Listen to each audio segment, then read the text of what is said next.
تو کیا ہم اللہ کے سوا ایسی چیز کو پکاریں جو نہ ہمارا بھلا کر سکے نہ برا؟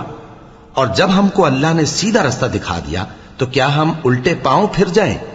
پھر تو ہماری ایسی مثال ہو جیسے کسی کو جنات نے جنگل میں بھلا دیا ہو اور وہ حیران ہو رہا ہو، اور اس کے کچھ رفیق ہوں جو اس کو رستے کی طرف بلائیں کہ ہمارے پاس چلا۔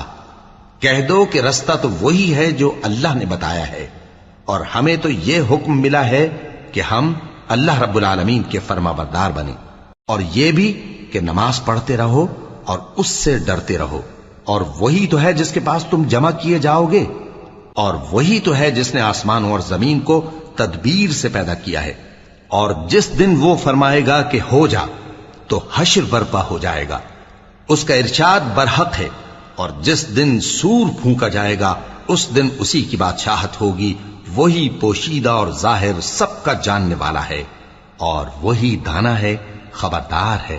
اور وہ وقت بھی یاد کرنے کے لائق ہے جب ابراہیم نے اپنے باپ آزر سے کہا تھا، تم کیا بتوں کو معبود بناتے ہو؟ میں دیکھتا ہوں کہ تم اور تمہاری قوم کھلی گمراہی میں ہو۔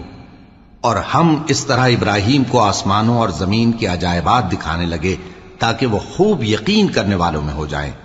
یعنی جب رات نے ان کو پردہ تاریکی سے ڈھانپ لیا تو آسمان میں ایک ستارہ نظر پڑا، کہنے لگے یہ میرا پروردگار ہے۔ جب وہ غائب ہو گیا تو کہنے لگے کہ مجھے غائب ہو جانے والے تو پسند نہیں۔ پھر جب چاند کو دیکھا کہ چمک رہا ہے تو کہنے لگے یہ میرا پروردگار ہے۔ لیکن جب وہ بھی چھپ گیا تو بول اٹھے کہ اگر میرا پروردگار مجھے سیدھا رستہ نہیں دکھائے گا تو میں ان لوگوں میں ہو جاؤں گا جو بھٹک رہے ہیں۔ پھر جب سورج کو دیکھا کہ جگمگا رہا ہے تو کہنے لگے میرا پروردگار یہ ہے، یہ سب سے بڑا ہے۔ مگر جب وہ بھی غروب ہو گیا تو کہنے لگے لوگو، جن چیزوں کو تم اللہ کا شریک بناتے ہو میں ان سے بیزار ہوں۔ میں نے سب سے یکسو ہو کر اپنے آپ کو اسی ذات کی طرف متوجہ کیا جس نے آسمانوں اور زمین کو پیدا کیا ہے، اور میں مشرکوں میں سے نہیں ہوں۔ اور ان کی قوم ان سے بحث کرنے لگی تو انہوں نے کہا کہ تم مجھ سے اللہ کے بارے میں کیا بحث کرتے ہو؟